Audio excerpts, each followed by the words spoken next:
चलिए अब हम लोग अध्ययन करेंगे आज हम लोग अध्ययन करेंगे बायोलॉजी। और बायोलॉजी अध्ययन करेंगे किस क्लास का? तो 10 क्लास का। आज हम लोग 10 क्लास का 7वां नंबर चैप्टर है। बायोलॉजी में टोटल 8 चैप्टर हैं, जिसमें हम लोगों ने सारे चैप्टर्स को पढ़ लिया है, जैसे जैव प्रक्रम, पोषण हो, श्वसन हो, उत्सर्जन हो, है कि नहीं, या उसके बाद आप लोगों ने देखा था नियंत्रण एवं समन्वय हो, उसके बाद हम लोगों ने पढ़ा था प्रजनन, है कि नहीं, वो समाप्त कर लिए। अब हम लोग जो आज 7वां चैप्टर पढ़ेंगे, वो 7वां चैप्टर में पढ़ना है आनुवांशिकता एवं जैव विकास, है कि नहीं। तो आनुवांशिकता एवं जैव विकास जो बायोलॉजी का क्लास 10 का 7वां नंबर चैप्टर है, हम उसको पढ़ने वाले हैं। बाकी 6 चैप्टर बहुत बढ़िया से हम लोगों ने पढ़ा दिया है, जिसका वीडियो भी सब डाला हुआ है कि नहीं। आज हम लोग पढ़ेंगे 7वां चैप्टर। 7वां चैप्टर में जिसका नाम है आनुवांशिकता एवं जैव विकास। इस चैप्टर का नाम हम लिख दे रहे हैं आनुवांशिकता एवं जैव विकास। जैव विकास बहुत अच्छे से हम लोगों को इसको पढ़ना है, समझना है, देखना है ना। और इसके बाद 8वां चैप्टर हो जाएगा तो क्लास 10 का भी बायोलॉजी समाप्त हो जाएगा, है ना। तो चलिए सबसे पहले हम लोग आनुवांशिकता एवं जैव विकास देख लेते हैं। आनुवांशिकता एवं जैव विकास में 2-4 चीजों को समझना बहुत जरूरी है। एक जिसको हम लोग जनक बोलते हैं, जनक बोले तो पिता, है कि नहीं। हम लोग पढ़ते हैं कि माने जो है फलना का जनक कौन है कि नहीं। तो इस टाइप से जनक के बारे में पढ़ लेंगे। जनक के बाद जो है हम लोग इसके बारे में पढ़ेंगे संतान के बारे में, क्योंकि जनक पैदा करते हैं क्या चीज? संतान। तो संतान आपको पैदा माने जो होता है, तो संतान के बारे में पढ़ लेंगे कि संतान क्या है। संतान जैसे ही पढ़ेंगे तब हम लोग पढ़ेंगे उसके अनुवांशिक गुण को। क्या चीज के बारे में पढ़ेंगे? अनुवांशिक गुण को। अनुवांशिक गुण क्या है, और अनुवांशिक गुण के बाद जैसे ही हम लोग नीचे आएंगे तो आपको पढ़ना पड़ेगा अनुवांशिकता के बारे में। इसके बारे में पढ़ना पड़ेगा अनुवांशिकता के बारे में, कि अनुवांशिकता क्या है। और इसके बाद जैसे ही नीचे बढ़ेंगे तो हम लोग पढ़ेंगे अनुवांशिकी के बारे में। किसके बारे में? आनुवांशिकी के बारे में।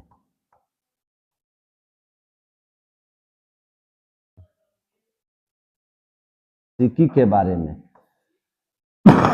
तो इन सारी चीजों के बारे में हम लोग बारी बारी से अध्ययन करेंगे कि कहते किसको है। थोड़ा अलग अलग बैठ जाइए।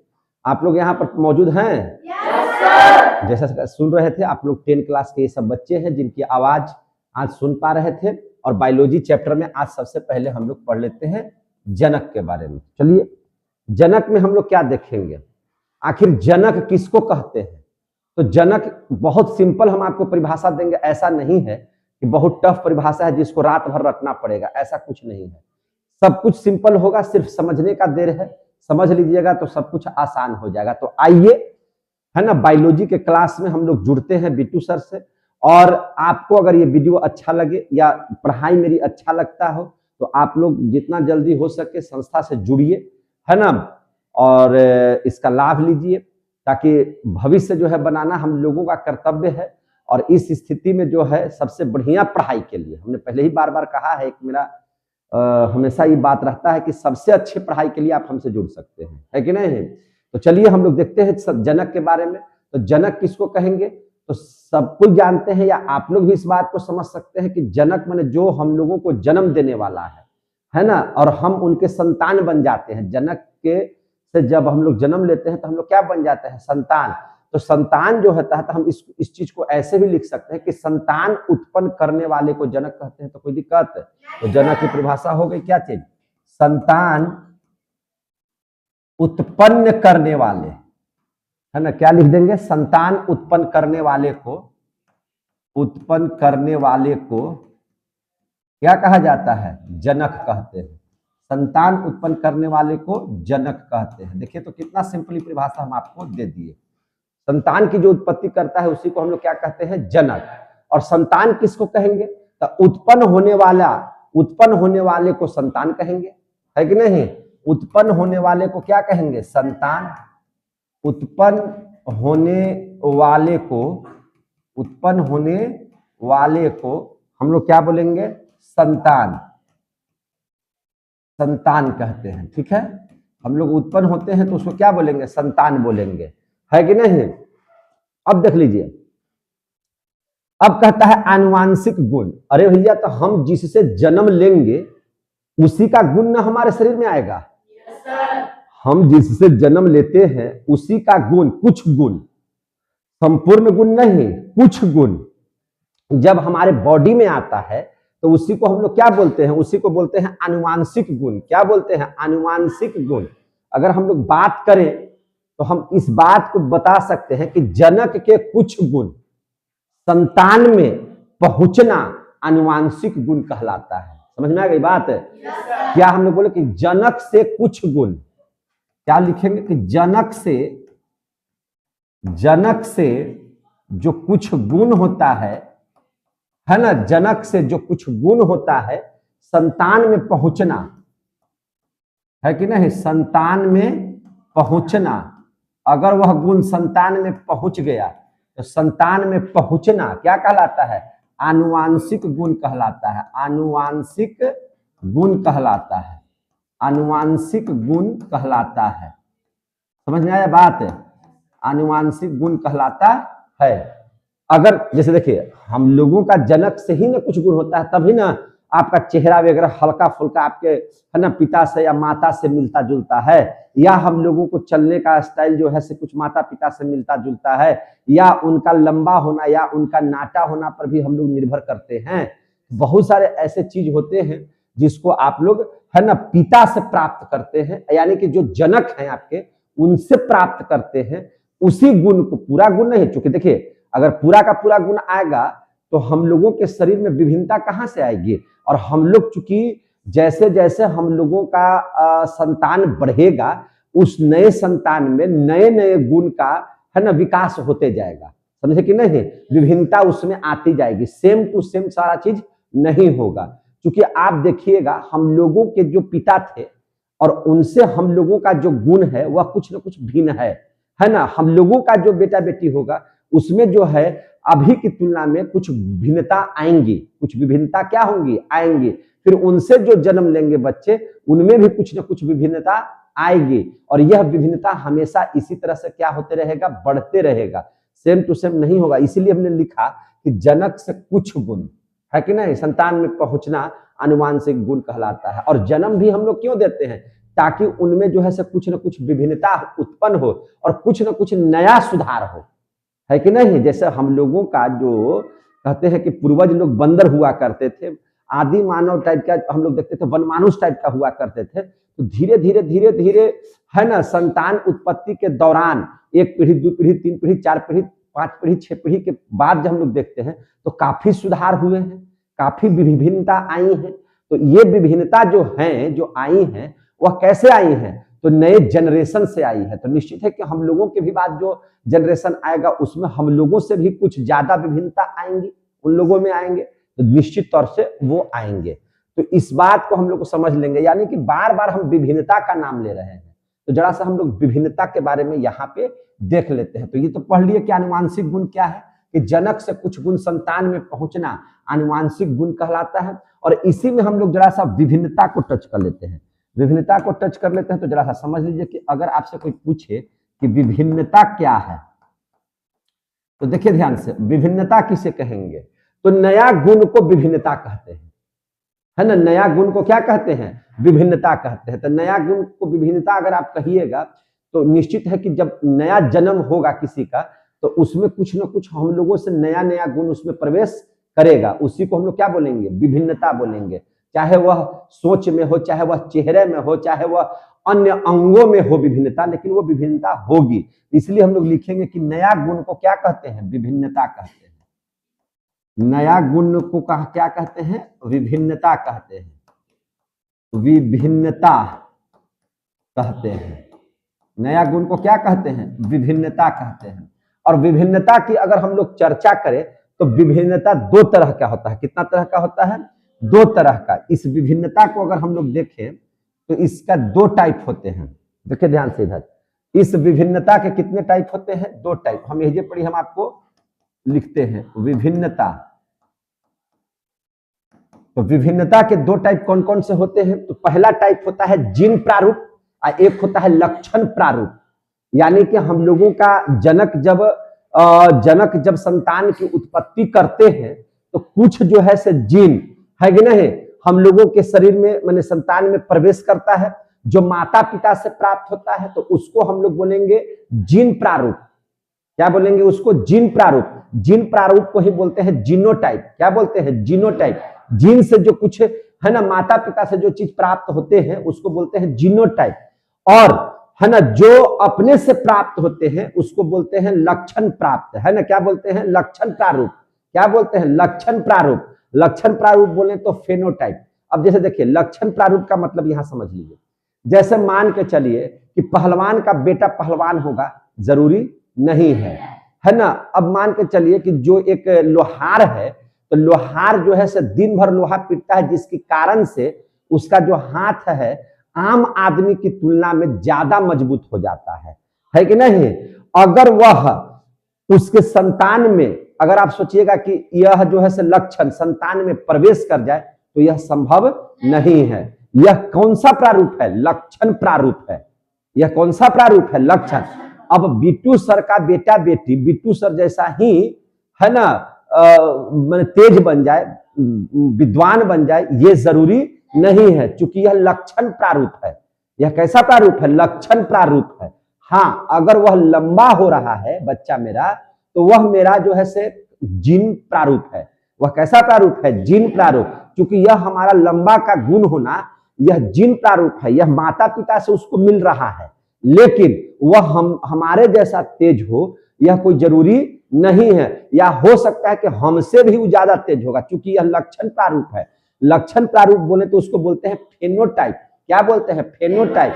यह आपके जो है से निर्भर करता है मेहनत पर, है ना। जैसे पहलवान होना, मजबूत होना, है ना, या कह सकते हैं कि तेज होना, यह लक्षण प्रारूप है। यह आपकी मेहनत पर डिपेंड करता है। अगर ऐसा होता तो आप समझ लीजिए कि विद्वान का बेटा हमेशा क्या होता? विद्वान पैदा होता है कि नहीं। लेकिन ऐसा नहीं है। सचिन तेंदुलकर इतना बड़ा महान खिलाड़ी थे, है ना, जो क्रिकेट खेलते थे, अभी भी हैं, अभी भले खेलते नहीं हैं, लेकिन उनका बेटा बेटी सचिन तेंदुलकर ही बन जाए यह कोई जरूरी नहीं है। बन भी सकते हैं, नहीं भी बन सकते हैं, या उनसे ज्यादा भी बेहतर बन सकते हैं, है कि नहीं। यह उसका लक्षण प्रारूप है, फेनोटाइप है। वह उसकी मेहनत पर आधारित है। समझ में आ रही है कि नहीं बात है? हाँ, वह उसकी मेहनत पर आधारित है। तो विभिन्नता को हम लोग इस आधार पर कितने भागों में बांटते हैं? 2 भागों में बांटते हैं। एक को हम लोग यहीं पर लिख देते हैं, छोड़िए यहाँ पे, छोड़िए हटाइए, यहाँ पे जगह नहीं, थोड़ा इसको नीचे करके लिख देंगे तो क्या दिक्कत है कि नहीं। तो हम यहीं पर विभिन्नता देख लेते हैं। विभिन्नता, तो विभिन्नता को हम लोग कितना भाग में बांटते हैं? 2 भाग में बांटते हैं। एक को बोलते हैं जीन प्रारूप। क्या बोलते हैं? जीन प्रारूप। और जीन प्रारूप को हम लोग को बोलेंगे जीनोटाइप। नहीं बोलते हैं कि कौन टाइप के है भैया, तो जीनोटाइप है। किस टाइप का है? जीनोटाइप का है कि नहीं। तो जीनोटाइप का मतलब हो गया क्या चीज? जो माता पिता से जो लक्षण प्राप्त होगा। जो लक्षण किससे प्राप्त होगा? माता पिता से। उसको हम लोग बोलेंगे जीनोटाइप। क्या बोलेंगे? जीनोटाइप। तो बल्कि हम लिख देते हैं, क्या लिख देंगे कि जो माता पिता से प्राप्त होता है ना, जो गुण माता पिता से प्राप्त हो, या जो विभिन्नता माता पिता से प्राप्त हो, जो गुण माता पिता से प्राप्त हो। सीधी सी बात है ना। किससे प्राप्त हो? माता पिता से प्राप्त हो। जो माता पिता से प्राप्त हो, एक मिनट, जो माता पिता से प्राप्त हो, पहली बात हो गया। अब दूसरी बात समझ लीजिए। अब एक होता है लक्षण प्रारूप। अब एक क्या होता है? लक्षण प्रारूप। लक्षण प्रारूप बोले तो इसी को बोलते हैं फेनोटाइप। क्या बोलते हैं? फेनोटाइप। तो फेनोटाइप बोले तो यह हो जाएगा क्या कि जो अपने काम से प्राप्त होता है, जो गुण अपने काम से प्राप्त होता है। जो गुण किससे प्राप्त होता है? अपने काम से प्राप्त होता है। अपने काम से प्राप्त होता है। अब आया समझ में? जो गुण आपके काम से जो प्राप्त होगा उसको आप लोग क्या बोलिएगा, लक्षण प्रारूप। क्या बोलिएगा, लक्षण प्रारूप। आ रहा है समझ में? तो इसको हम लोग क्या बोलेंगे, विभिन्नता के अंतर्गत में रखेंगे। और ये जो लक्षण होते हैं ये उपार्जित होते हैं। कैसे होते हैं, उपार्जित, है ना। तो अब इसमें देख लीजिएगा जरा सा, ले ये कहाँ आ गया, कहां से आ गया, हाँ। अब इसी को हम लोग क्या बोलेंगे, है ना, अनुवांशिक अनुवांशिक गुण तो हम लोग पढ़ लिए। तो अब हम लोग जरा सा देखेंगे इसके बाद तब हम उपार्जित लक्षण पढ़ा देते हैं, है ना। क्या चीज देख लेंगे, आनुवांशिकता के बारे में। किसके बारे में देखेंगे, आनुवांशिकता के बारे में। अब हम लोग गौर कर लेते हैं आनुवांशिकता। आनुवांशिकता क्या है? आनुवांशिक गुण तो पढ़ लिया कि जनक से कुछ गुण संतान में पहुंचेंगे, उसको हम लोग कहेंगे आनुवांशिक गुण। और आनुवांशिकता क्या है, तो आनुवांशिकता जो है उसके बारे में समझिए। जो आनुवांशिक गुण है, ये जो आनुवांशिक गुण है, तो आनुवांशिक गुण किससे पहुंचेगा, जनक से पहुंचेगा। किसमें पहुंचेगा, तो उसके संतान में पहुंचेगा। समझे कि नहीं? तो यह जो आनुवांशिक गुण है, पीढ़ी दर पीढ़ी, माने एक पीढ़ी से दूसरे पीढ़ी में, तो पीढ़ी दर पीढ़ी जनक से, किससे, जनक से संतान में संचरण होना। जनक से संतान में, माने बेटा बेटी में अगर वह संचारित हो रहा है, तो उसी को हम लोग बोलते हैं आनुवांशिकता। उसको क्या बोलते हैं, आनुवांशिकता। तो इस बात को लिखेंगे क्या भाई, तो आनुवांशिक गुण, आनुवांशिक गुण, है ना। यह जो आनुवांशिक गुण है, आनुवांशिक गुण का पीढ़ी दर पीढ़ी, कैसे, पीढ़ी दर पीढ़ी, जनक से कहां, संतान तक, संतान में संचरण होना, संतान में संचरण होना, है ना। संतान में क्या होना, संचरण होना, क्या कहलाता है, आनुवांशिकता कहलाता है। आनुवांशिकता कहलाता है। आ गया समझ में? यह क्या कहलाता है, आनुवांशिकता। अब देख लीजिए आनुवांशिकी किसे कहेंगे, आनुवांशिकी, आनुवांशिकी अब किसे कहेंगे, इसको समझ लीजिए। तो आनुवांशिकी इसको कहेंगे, देखिए, जिसमें आनुवांशिकता एवं विभिन्नता, बात समझ में आ गई। अब आनुवांशिकता एवं विभिन्नता दोनों का अध्ययन, या दोनों का हम लोग क्या कह सकते हैं, है ना, अधिगमन करते हैं, उन्हें क्या कहते हैं, आनुवांशिकता कहते हैं। लिख लेते हैं इसमें, आनुवांशिकी किसे कहेंगे, लिख लेंगे, जिसमें, है ना, जिसमें आनुवांशिकता एवं विभिन्नता,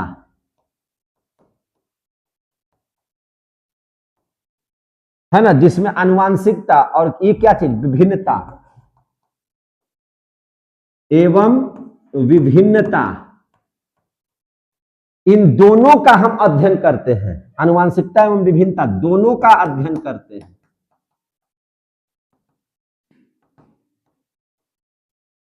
दोनों का क्या करते हैं, अध्ययन करते हैं।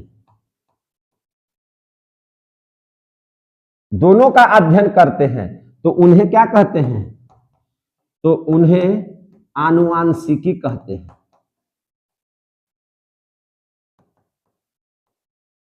आनुवांशिकी कहते हैं।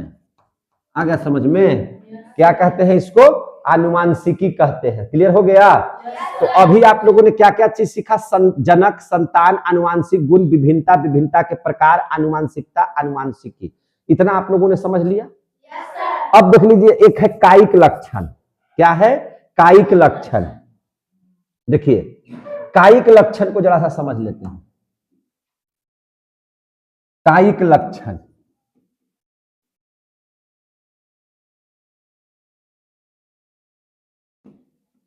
कायिक लक्षण किसे कहेंगे, तो वातावरण या पर्यावरण में, समझे कि नहीं, वातावरण या पर्यावरण में, है ना, दोनों की हम बात कर रहे हैं, या काम करने के कारण, किसके कारण, काम करने के कारण, जो लक्षण शरीर में आ जाता है, जो लक्षण शरीर में आ जाता है उसे हम लोग क्या कहते हैं, उपार्जित लक्षण या कायिक लक्षण। क्या कहते हैं, उपार्जित लक्षण कहते हैं। यह पीढ़ी दर पीढ़ी दूसरे में नहीं जाता है। जैसे देखिए अभी तो हम लोग उदाहरण दिए थे ना, अभी हम लोग क्या उदाहरण दिए थे कि जैसे मान के चलिए कि पहलवान कोई है, तो वह पहलवान क्यों बना, अपने मेहनत के दम पर बना है। रोज जो है से जिम में जाकर के बॉडी निर्माण कर रहा है, मेहनत कर रहा है, तो वह उसके काम के द्वारा यह बॉडी पर्सनालिटी मिला है। तो यह उनके उसके संतान में जाए जरूरी नहीं है कि नहीं। जैसे मान के चलिए कि लोहार का जो हाथ मजबूत हो जाता है वह किसकी वजह से होता है, तो वह उसका जो है ना मेहनत के बदौलत होता है, काम के बदौलत होता है। तो वह उसका कायिक लक्षण है जो संतान में नहीं जाएगा, जो संतान में नहीं जाएगा, पीढ़ी दर पीढ़ी नहीं जाएगा। समझ में आ गई बात। यह उसने अपने आप से उपार्जित किया है, इसीलिए उसको हम लोग क्या बोलते हैं, उपार्जित लक्षण कहते हैं, है ना। जैसे मान के चलिए कि अगर हम बहुत मेहनत कर रहे हैं तो यह मेहनत हमारा जो है ना हमारी बुद्धि को बढ़ाएगा, है कि नहीं, यह हमारे नॉलेज को बढ़ाएगा। तो अगर यह हमारे नॉलेज को बढ़ा रहा है तो यह कोई जरूरी नहीं है ना, जरूरी है ही नहीं कि हमारे संतान में यह जाएगा। अगर संतान हमसे ज्यादा मेहनत करेगा तब उसमें भी जाएगा, लेकिन नहीं अगर मेहनत करेगा तो नहीं जाएगा। इसीलिए तो आप देखते हैं कि किसान का बेटा भी मेहनत के बदौलत आज यूपीएससी, बीपीएससी, दरोगा वगैरह सारा चीज बन रहा है कि नहीं बन रहा है। क्या बताइए ना, कलेक्टर का पिताजी कलेक्टरे थे, कोई जरूरी नहीं था, है कि नहीं। वह मेहनत किया तो बना, और कलेक्टर का बेटा कलेक्टर ही हो जाए यह कोई जरूरी है क्या, नहीं जरूरी है। क्यों, क्योंकि वह अपने मेहनत पर बना है, वह उसका उपार्जित लक्षण है ना, जो कि पीढ़ी दर पीढ़ी एक दूसरे में नहीं जाता है। समझ में आ गई कि नहीं बात आ गई। जैसे मान के चलिए कि अभी आप देखिए सब हम लोगों के शरीर को जिस तरह से बना करके रखिएगा, जैसे देखिए आप ब्रिटेन में चल जाइए, ठंडा बहुत ज्यादा है, तो वहां का जो ठंडा है उसकी तुलना में जो भारत में ठंडा गिरेगा बहुत कम गिरेगा। यानी कि हम लोग अभी जो कनकनी में हम लोग पूरा स्वेटर साल चादर ओढ़ करके खड़े हैं, है ना, तो हम लोग अगर ब्रिटेन चले जाएंगे तो वहां का ठंडा इतना अपार लगेगा कि हम लोग सह नहीं पाएंगे। जबकि अगर ब्रिटेन के आदमी यहाँ आएगा तो उसको इस मौसम में भी क्या लगेगा, गर्म टाइप का लगेगा। कैसा लगेगा, गर्म, क्योंकि इससे ज्यादा ठंडा सहने की शक्ति उन लोगों का बॉडी बना चुका है। समझे कि नहीं। तो यह जो बॉडी को सहने की जो शक्ति मिली है वह उसका उपार्जित लक्षण है। अब जैसे गर्म प्रदेश के लोग अगर अभी यहाँ पर आ जाएं तो उनको एकदम लगेगा कि बाप रे बाप कितना ज्यादा ठंडा है कि नहीं, क्योंकि वह ज्यादा अत्यधिक गर्मी का सहन कर चुके हैं, है कि नहीं। और यहाँ की गर्मी उनको कम नजर आ रही है कि यहाँ तो आराम से वो रह पा रहे हैं, समझे कि नहीं। लेकिन यहाँ का ठंडा को बर्दाश्त करने की शक्ति उनमें नहीं है, क्योंकि बहुत ठंडा उनको लगेगा।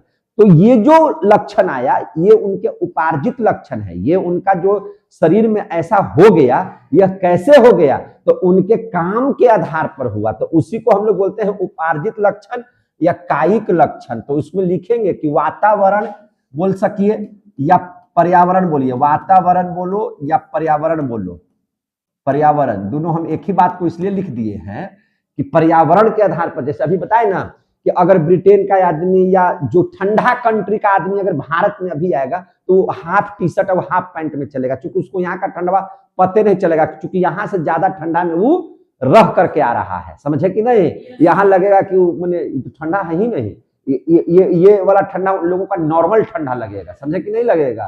तो आप पूरा कोट पहन करके आ रहे हैं, स्वेटर साल पहन करके आ रहे हैं और कहा कि ठंडा है, एकदम गर्म टाइप का लग रहा है, क्योंकि इससे ज्यादा ठंडा, इससे कम टेम्परेचर पर उन लोग वहां पे रह रहे हैं और अपने शरीर को बना लिए हैं। तो वह पर्यावरण पर निर्भर किया ना, उनका शरीर किस पर निर्भर कर गया, पर्यावरण पर। पर्यावरण के अनुसार उनके शरीर के ढांचा को क्या कर लिए, बदल लिए, समझे कि नहीं। तो वही हमने लिखा है कि वातावरण हो या पर्यावरण हो या काम के कारण, या काम के कारण,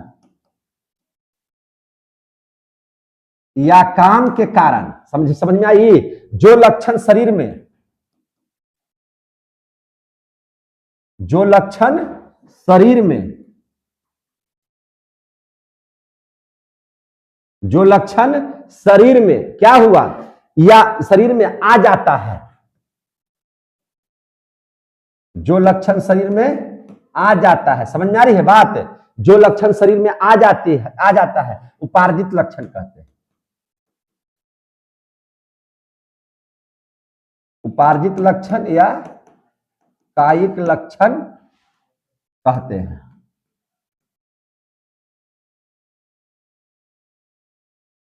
कायिक लक्षण कहते हैं। और इस बात को समझिएगा, यह पीढ़ी दर पीढ़ी दूसरे में नहीं जाता है।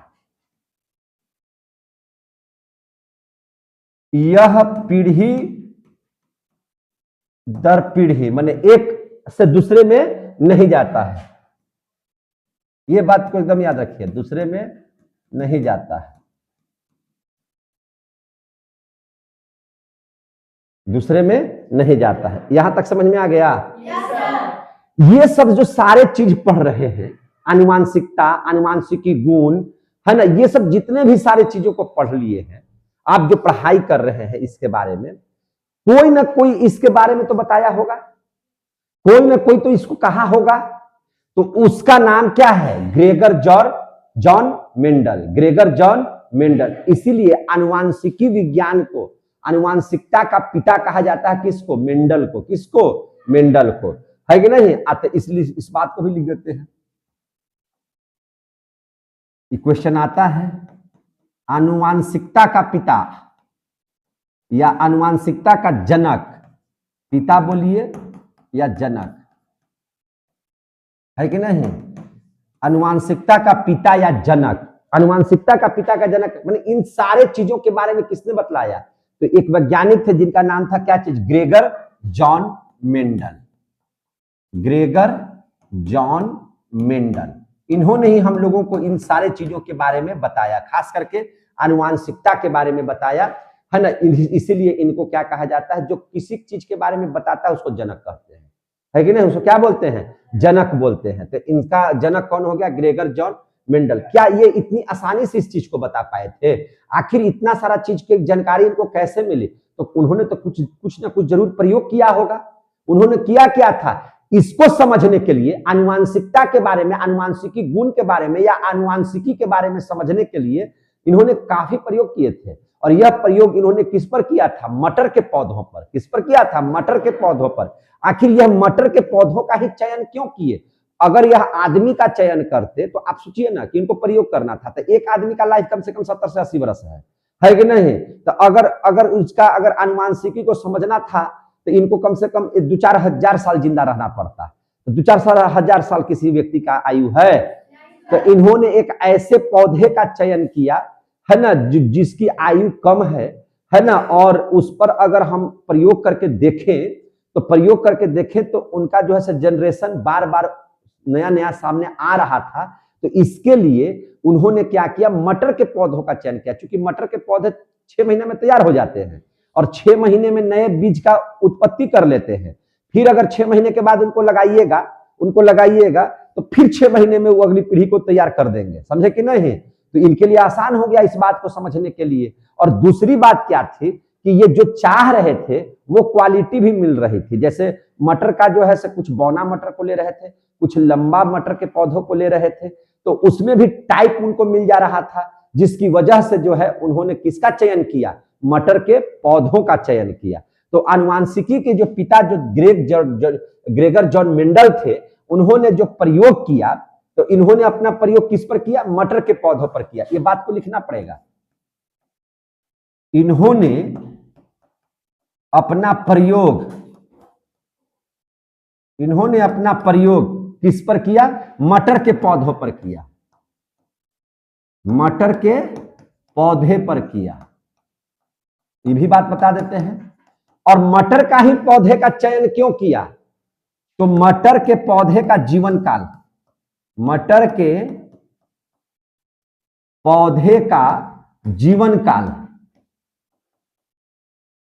है ना, कि जीवन काल, है ना, छोटा होता है। क्या होता है? छोटा होता है। जीवन काल क्या होता है? छोटा होता है। एक कारण ये था, साथ ही बौना और लंबा दोनों प्रजातियां होती हैं, साथ ही प्रजातियां बौना लंबा दोनों है। बौना लंबा दोनों है, दोनों है। इसीलिए इन्होंने चयन किया किसका? मटर के पौधे का, है ना, और उसी पर अपना प्रयोग किया। इन्होंने प्रयोग क्या किया? ये जो है मेंडल ने प्रयोग क्या किया, इसके बारे में हम लोग समझेंगे। तो इनके प्रयोग को देखिए जरा सा। इन्होंने क्या किया? मटर का पौधा का चयन किया, तो यानी कि मटर ले लिया। क्या ले लिया? मटर। मटर में क्या लिया? देखिए ध्यान से, है ना, एकदम शुद्ध लंबा मटर का पौधा लिया। तो शुद्ध लंबा का मटर का पौधा, तो इसको हम लोग बड़ा टी से दिखाएंगे, टी माने टॉल। और जब भी रखेंगे तो जोड़ा में रखेंगे, क्योंकि जितने भी सारे चीज हैं वो सब जोड़े में होते हैं। क्रोमोसोम किस में होते हैं? जोड़े में। जैसे आंख देख लीजिए, जोड़ा में है ना, है कि नहीं है? आपके शरीर में कितना जोड़ा पाया जाता है क्रोमोसोम? तो 23 जोड़ा, सब जोड़ा में ही रहता है ना। तो हम लोग यहाँ जो मटर का जो पौधा ले रहे हैं, उसका जो हम लोग टाइप ले रहे हैं, तो ये भी दो तरह का होगा। तो एक जो लंबा पौधा लिए तो हम लोग इसको बोलेंगे टी टी, दोनों लंबा लंबा, है कि नहीं, बड़ा टी से। और जब बौना को लेंगे तो बौना को छोटका टी से दिखाइए। कैसे दिखाइए? छोटा टी से दिखाइए। और दो गो लेने का मतलब है कि सब जोड़ा में ही रहेंगे। क्लियर हो गया? तो हम लोग इसका मतलब क्या आप समझिएगा? इसका मतलब समझिए कि शुद्ध लंबा है ना। ये कैसा है? शुद्ध लंबा है। इसको समझिए कि यह शुद्ध क्या है? नाटा है, शुद्ध बौना है। ये क्या है? शुद्ध बौना है। अब देख लीजिए, वांछित गुण किसे कहते हैं? वह गुण जो आपके शरीर में ज्यादा प्रभावी होता है, वांछित गुण है। तो आप याद रखिएगा कि बौनापन का प्रभाव ज्यादा होगा कि लंबा का? तो लंबा का प्रभाव ज्यादा होगा। समझे कि नहीं? जनक हम लोग पिता को ही क्यों मानते हैं? तो याद रखिएगा, बेटा या बेटी का होना, है ना, यह आपके माता पर नहीं, पिता पर निर्भर करता है। समझे कि नहीं? किस पर निर्भर करता है? पढ़ाएंगे, आज ही पढ़ा देंगे भी इसको, चिंता मत कीजिए, ये सब बताएंगे हम, है ना। यह पिता पर निर्भर करता है। किस पर निर्भर करता है? पिता पर, है कि नहीं। जैसे अगर मान के चलिए कि माता और पिता, अगर पिता लंबे हैं और माता जो है से नाटी है, तो ज्यादा चांस होगा, है ना। ऐसा हम नहीं बता रहे हैं कि बौना नहीं होगा, ज्यादा चांस होगा कि वह लंबा ही होगा, क्योंकि वांछित गुण लंबाई का ज्यादा होता है। तो अगर कहीं भी टी अगर बड़ा मिल जाएगा तो समझ लीजिएगा कि वह पौधा लंबा में भी है। नाटा हो सकता था, लेकिन लंबा का गुण उसमें ज्यादा है। समझे कि नहीं? तो अब यहां पर उन्होंने प्रयोग जो किया, तो प्रयोग में उन्होंने क्या देखा? देखिए ध्यान से, यहां पर इस मैटर को समझिए, हम इसको समझाने का प्रयास करते हैं। यहां पर समझिए हुआ क्या चीज कि यह एक शुद्ध लंबा, एक शुद्ध बौना पौधा को लिया, मटर के पौधे को लिया, और दोनों में क्या किया? संकर करवा दिया। मैंने प्रोडक्ट बनाने के लिए इसमें क्रॉस प्रजनन करवा दिया। क्या करवा दिया? क्रॉस प्रजनन। तो क्रॉस प्रजनन होने के बाद देखिए कैसे बीज तैयार होंगे, कौन कौन से बीज तैयार होंगे, और जो बीज तैयार होगा उसको बोलेंगे संकर बीज। क्या बोलेंगे? संकर बीज। संकर क्यों बोलेंगे? क्योंकि वह क्रॉस प्रोडक्शन से तैयार हो रहा है। अब सोचिए ना कि एक शुद्ध लंबा के, मैंने शुद्ध लंबा मटर के पौधे का प्रजनन हम किससे करवा रहे हैं? शुद्ध बौना के पौधे से करवा रहे हैं। तो निश्चित तौर पर इन लोगों के अंदर में जो है, जो बीज का निर्माण होगा, वह नए तरह के बीज का निर्माण होगा, है ना। विभिन्नता आएगी, जो अब पैदा होगा संतान इनका, उनमें विभिन्नता होगी, और जो बीज या जो संतान पैदा होंगे उसको हम लोग बोलेंगे संकर बीज। क्या बोलेंगे? संकर बीज। संकर नस्ल के बीज हैं, नए प्रकार के बीज हैं। तो देखिए कैसे कैसे क्या हो गया। अब देखिए, यह जो टी है, जब इसको हम लेंगे, ये वाला जो टी है, ये यहां पर आकर के मिलेगा, तो स्थिति देखिए क्या बन जाएगा? ऐसे बन जाएगा। ऐसा होगा कि नहीं होगा? ये इसका निर्माण होगा। इसमें प्रभावी लक्षण क्या होंगे? तो प्रभावी लक्षण, अगर टी बड़ा वाला है तो लंबा पौधा होगा। कैसा पौधा होगा? लंबा। समझे कि नहीं? चूंकि वांछित गुण लंबाई ज्यादा होती है, इसलिए लंबा पौधा ही होगा। समझे कि नहीं? हम ये नहीं कह रहे हैं कि नाटा नहीं, नाटा का गुण है, लेकिन वह नाटा का गुण क्या हो गया? छिप गया। क्या हो गया? छिप गया, और पौधे क्या हो जाएंगे? लंबे। यह टी इससे भी तो संपर्क करेगा, इससे भी तो संपर्क करेगा कि नहीं करेगा? तो ये भी क्या हो जाएगा? एक टी और एक टी। हमेशा बड़ा वाला को, कैपिटल लेटर को आगे लिखेगा और स्मॉल लेटर को बाद में लिखेगा। लिखने का हम तरीका भी बता दे रहे हैं। समझे कि नहीं समझे? तो ये हो सकता है।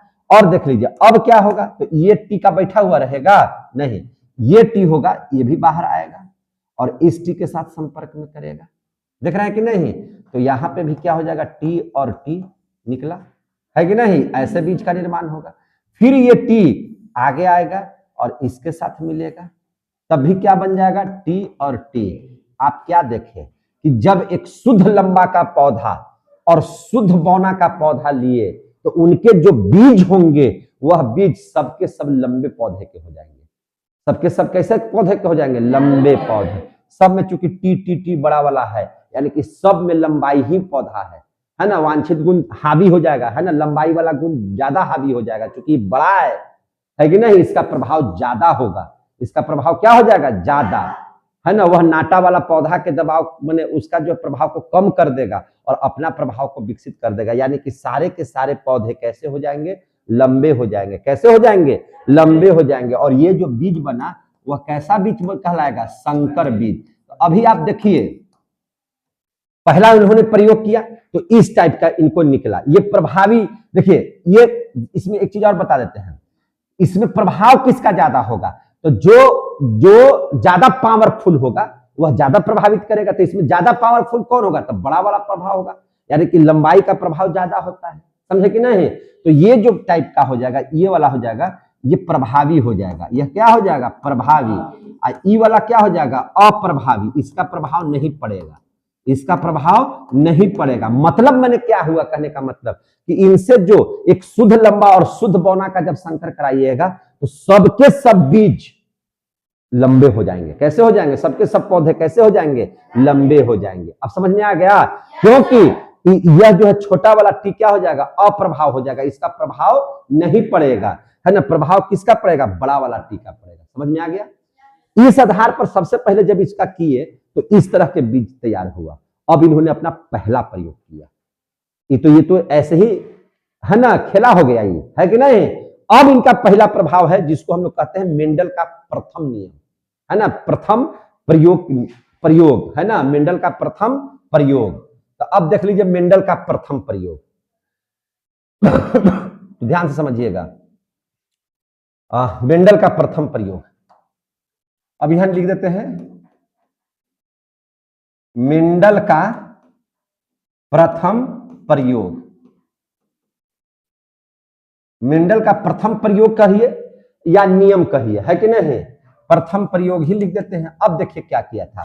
तो अब इन्होंने क्या किया कि यहाँ पे देखिए, जरा सा फिर से ध्यान देकर के, कि इस तरह का नस्ल लाया तो इसमें से कोई दो ठो निकाल लिए, मैंने एक लंबा टी छोटा टी, लंबा टी छोटा टी। तो इसके बीच में अब प्रजनन करवा करके देख लेते हैं, है ना। तो जब हम लोग प्रजनन करवाए तो क्या क्या ले लिया, तो एक लंबा टी छोटा टी ये ले लिए, एक लंबा टी और एक छोटा टी। अब इन दोनों के बीच में हम लोगों ने क्या करवाया, मेंडल ने क्या करवाया, प्रजनन करवा करके देखा कि अब क्या होता है कि नहीं, अब कैसा कैसा गुण निकलता है। तो देखिए यह टी जब इसके साथ और इसके साथ देखिए यहां पे मिला तो दोनों क्या हो गया, लंबा टी। दोनों क्या हो गया, लंबा टी, यानी कि शुद्ध लंबा हो गया। ये कैसा हो गया, शुद्ध लंबा। अब देख लीजिए यह टी जब इसके साथ आया तो क्या बना दिया, एगो टी और टी। इसमें प्रभावी कौन होगा, लंबा वाला टी। यह भी लंबा ही होगा, है कि नहीं? लेकिन शुद्ध लंबा नहीं है, यह शुद्ध लंबा नहीं है। अब ध्यान से समझिएगा, यह टी और यह टी जब आपस में यहां पे मिला तो टी और टी ऐसे बना दिया। ये भी शुद्ध लंबा नहीं है, लेकिन लंबाई का ही पौधा होगा, समझे कि नहीं? लेकिन ये वाला देख लीजिए, ये और ये जब आया यहाँ पे तो दोनों टी टी छोटा वाला आ गया। तो ये क्या हो गया, शुद्ध नाटा। यह शुद्ध क्या हो गया, नाटा। यह क्या हो गया, शुद्ध लंबा।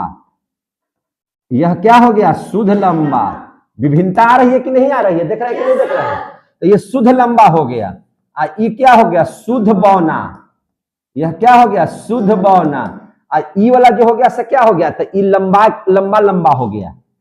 शुद्ध नहीं है लेकिन लंबाई है, इसमें लंबा का गुण ज्यादा प्रभावी है, समझे कि नहीं? तो अब जरा सा जीनोटाइप और फेनोटाइप समझ लीजिए। जीनोटाइप भी समझ लेते हैं और फेनोटाइप समझ लेते हैं। तो जीनोटाइप को समझ लीजिए जरा सा। तो जीनोटाइप क्या हो गया, तो एक तो हमको निकला क्या चीज, टीटी ऐसे हुआ, और एक ये वाला निकला अनुपात टीटी ऐसे निकला, और एक ये वाला निकला टीटी। यही ना तीन प्रकार के चीज निकले।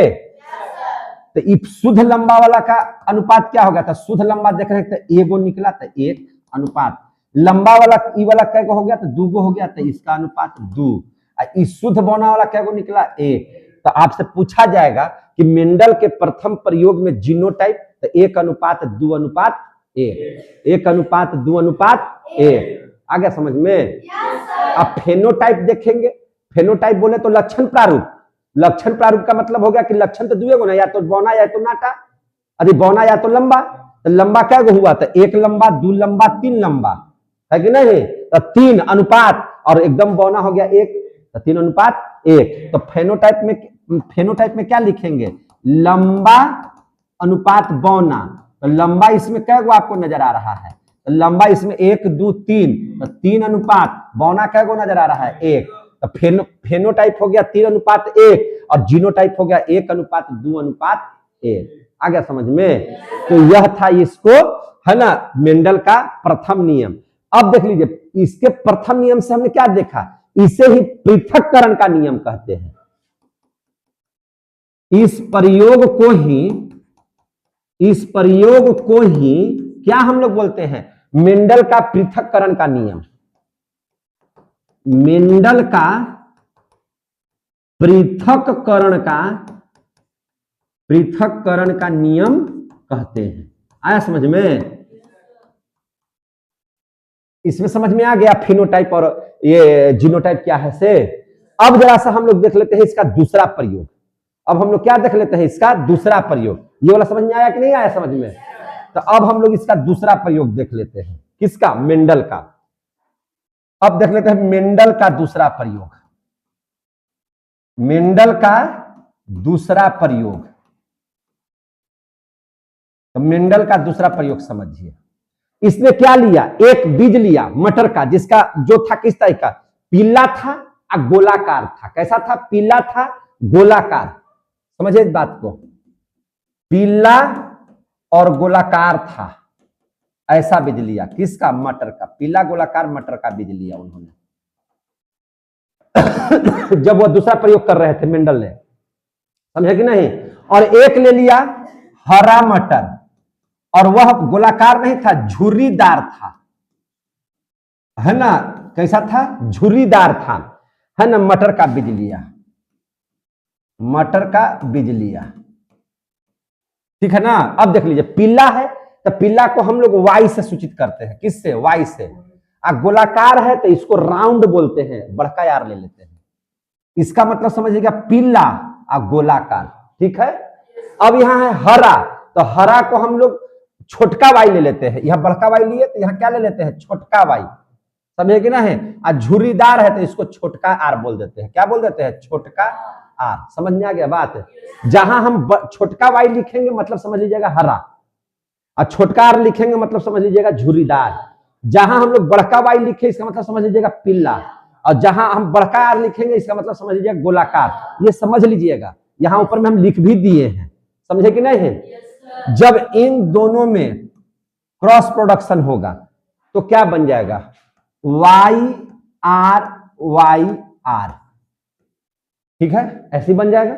इसका मतलब क्या हुआ? इसका मतलब हुआ कि देखिए वाई आर एक साथ है, देखिए यहां पे, तो वाई आर बन गया। बन गया कि नहीं बन गया? अब देख लीजिए क्या बन सकता है। तो वाई जो है छोटका के भी साथ टाइप करेगा तो वाई के साथ छोटकार हो जाएगा, माने पीला और झुरीदार हो गया। ये कैसा हो गया? पीला और झुरीदार। और क्या हो सकता है? तो ये छोटका वाई बड़का यार से, तो छोटका वाई के मतलब हरा गोलाकार निर्माण हो सकता है, या हो सकता है कि दोनों छोटके आ जाए, वाई आर। यहाँ है ना जी छोटका वाई आर, यहाँ बड़का है ना वाई आर, तो इसका निर्माण हो सकता है कि नहीं? अब देख लीजिए इसको हम लोग एक टेबल बना के समझेंगे। कैसे समझेंगे? टेबल बना करके। कैसे टेबल बनाएंगे जरा सा समझिए। अब देख लीजिए, देखिए एक टेबल बनाते हैं। 1 2 3, अरे थोड़ा छोटा लिख दो। 1 2 3 4, पहले इसको घेर दो, ऊपर से हमको कोई मतलब नहीं रहे, अगर और जरूरत पड़ेगा तो खींचेंगे, ठीक है ना। पहले भर लेते हैं इसको, वाई आर, इधर भी भर लेते हैं वाई आर, इधर है वाई आर, देख रहे हैं ना, और एगो क्या है वाई आर, दोनों छोटके हैं, देख रहे ऐसी ना है, देखिए तो जैसा वाई आर, दूगो बड़ा वाई दूगो छोटा वाई, समझे कि नहीं, Y Y Y Y, R R R R, लिख लिए, कोई दिक्कत है। अब इसी तरह से इधर भी भर लीजिए, कैसे भर लीजिएगा, यही वाला चीज Y R Y R Y R Y R, लिख लिए, बोलिए ना जी, लिखा गया। अब देखिए जैसे ही इसमें प्रोडक्शन होगा, इन दोनों को संकर करवाएंगे तो वाई वाई क्या हो गया, दूगो बढ़ के वाई, और दोनों क्या हो जाएगा, बढ़का दूगो आर, ऐसा हो गया, देख रहे हैं। अब इसमें करवाइए तो वाई वाई आर आर, देख रहे हैं, इसमें करवाइए वाई छोटका वाई और दोनों बढ़का आर आर, देख रहे हैं कि नहीं देख रहे हैं। इसमें देख लीजिए Y Y R R, clear हो गए, समझ में आ रहा है कैसे हो रहा से। अब इसमें देखिए वाई वाई दोनों बड़ा वाला है तो वाई वाई, एगो बड़ा और एगो आर छोटा, इसमें देख लीजिए वाई वाई और दोनों छोटका आर, देख रहे हैं। अब इसमें देख लीजिए वाई छोटका वाई बढ़का आर छोटका आर, और इसमें देख लीजिए वाई छोटका वाई, ये वाला दोनों छोटका आर आर, क्लियर हो गए, देख रहे हैं कैसे हो रहा है से। अब देख लीजिए यहाँ वाई यहाँ बड़का वाई, तो वाई बड़का पहले, फिर वाई और ई आर और ई आर, क्लियर हो गया। अब इसमें देख लीजिए वाई बड़ा वाला छोटा वाला वाई, फिर बड़ा वाला आर छोटा वाला आर। अब देख लीजिए यहाँ पे इसमें दोनों छोटका छोटका वाई वाई और दोनों बढ़का बढ़का आर आर, देख रहे हैं कि नहीं देख रहे हैं। यहाँ पे भी दोनों छोटा छोटा, एक आर बड़ा एक आर छोटा, क्लियर हो गया, समझ में आ रही है बात। अब यहाँ देखिए बड़ा छोटा हो गया तो वाई वाई आर आर, यहाँ पे देख लीजिए दोनों, एक बड़ा एक छोटा और दोनों छोटका आर आर, यहाँ पे देख लीजिए दोनों छोटा वाई वाई, एगो आर बड़ा एगो आर छोटा, यहाँ देख लीजिए दोनों छोटा छोटा वाई वाई और दोनों छोटा छोटा आर आर, समझ में आ गया ना। अब दिमाग लगाइए, अब इसको कलर थोड़ा चेंज करके लिखते हैं, दोनों छोटा करके लिखते हैं, देखिए समझिए बात के। यहां पर देखिए प्रभावी गुण देख लीजिए, प्रभावी गुण, प्रभावी गुण को यहाँ का बड़ा वाला वाई है तो बड़ा वाई वाला को क्या बोलेंगे, पीला। अब बड़ा वाला आर है तो बड़ा वाला आर हो गया गोलाकार, यानी कि पीला गोलाकार, यह क्या हो गया पीला गोलाकार, ये क्या हो गया पीला गोलाकार, देख रहे हैं ना, यहां पर हो गया पीला गोलाकार, यहां भी हो गया पीला गोलाकार, क्या जी गलत बोले कि सही बोले, सब पीला गोलाकार होगा, क्योंकि बड़ा वाला का माने बड़ा वाला प्रभाव ज्यादा करेगा, समझे कि नहीं। अब यहां देख लीजिए यहां भी पीला गोलाकार, पीला गोलाकार, यहां भी पीला लेकिन झुर्रीदार है कि नहीं, यहां पीला और यहां झुर्रीदार को हम दूसरा कलर से दर्शा दे रहे हैं, झुर्रीदार, ताकि समझ में आ जाए, पीला झुर्रीदार। यहां देख लीजिए बड़ा वाला है तो पीला, यहां पीला लेकिन आर भी बड़ा है तो गोलाकार, पीला गोलाकार। यहां देख लीजिए पीला लेकिन क्या हो जाएगा झुर्रीदार, क्या हो जाएगा झुर्रीदार, दोनों आर छोटा है ना तो झुर्रीदार,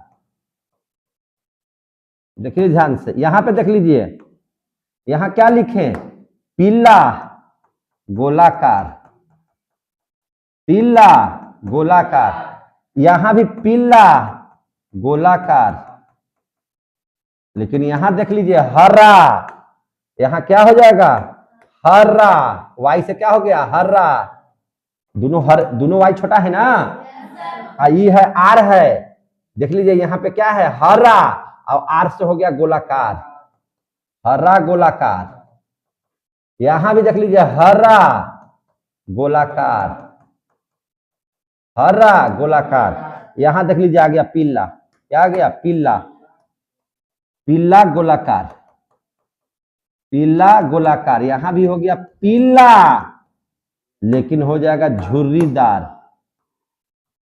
क्या हो जाएगा, झुर्रीदार।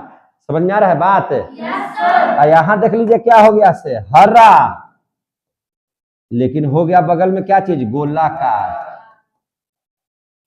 लेकिन यहां देख लीजिए हरा और क्या हो गया, झुर्रीदार, हरा झुर्रीदार। समझ में आ गया? ये टेबल समझ में आ रहा है? हरा हो गया और कैसा हो गया, झुर्रीदार। अब जरा जीनोटाइप को समझ लीजिए। अब क्या समझ लीजिएगा, जीनोटाइप, जीनोटाइप समझिए। जीनोटाइप, जीनोटाइप क्या हो गया, तो जीनोटाइप में लिखिए, एक में आया क्या चीज, वाई, वाई और बड़ा आर और बड़ा आर, एक हो गया। और क्या आया, तो Y Y R R, Y Y R R, यही आया। और क्या आया, तो वाई वाई आर आर, आया कि नहीं आया? और क्या आया अनुपात में, वाई वाई बड़ा आर बड़ा आर, यही ना आया?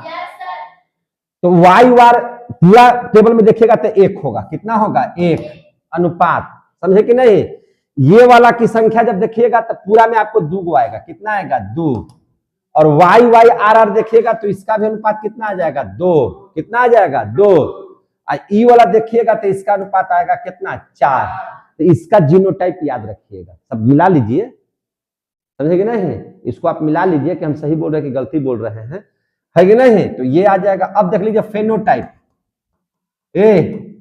फेनोटाइप देखिए, फेनोटाइप कितना होगा, तो फेनोटाइप देख लीजिए, पीला गोलाकार क्या है, गिनिए तो जरा सा, 1 2 3 4 5 6 7 8 9, कैगो हो गया, 9।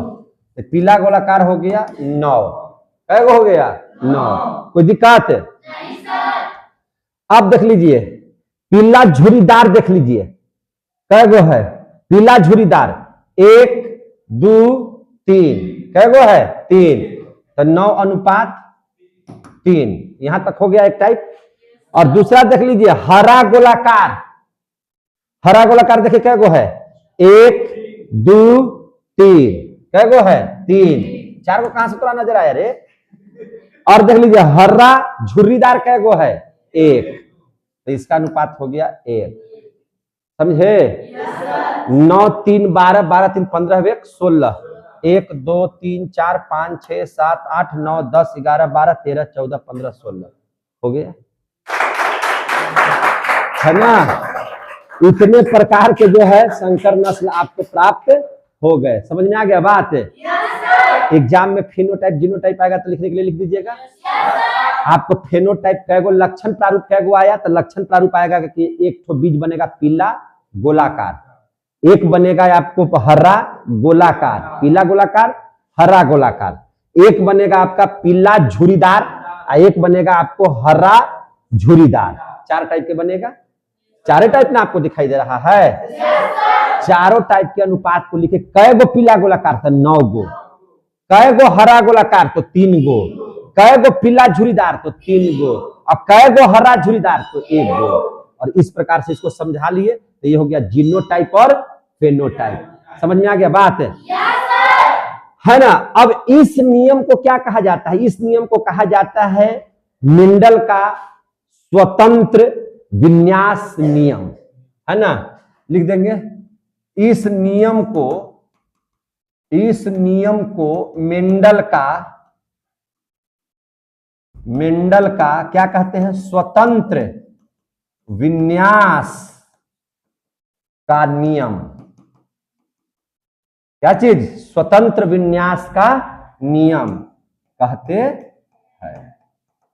दूसर का नियम को, तो पहल का नियम को भी आप लोग ने समझा, पहला नियम ये था, देख रहे थे ना, जिसे हम लोग मेंडल का पृथक्करण का नियम कहते हैं। और दूसरा हम लोगों ने देखा स्वतंत्र विन्यास का नियम। आ गया समझ में? तो ये आएगा तो आप परीक्षा में लिख दीजिएगा कि नहीं लिख दीजिएगा?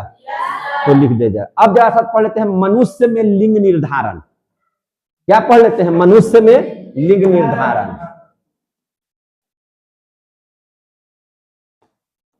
मनुष्य में लिंग निर्धारण। मनुष्य में क्या चीज? लिंग निर्धारण। हम लोगों के शरीर में कितना जोड़ा क्रोमोसोम होता है? 23 जोड़ा। 23 जोड़ा। 23 जोड़ा बोले तो कितना? 46। 23 जोड़ा बोले तो कितना? 46। 46 क्या चीज? क्रोमोसोम।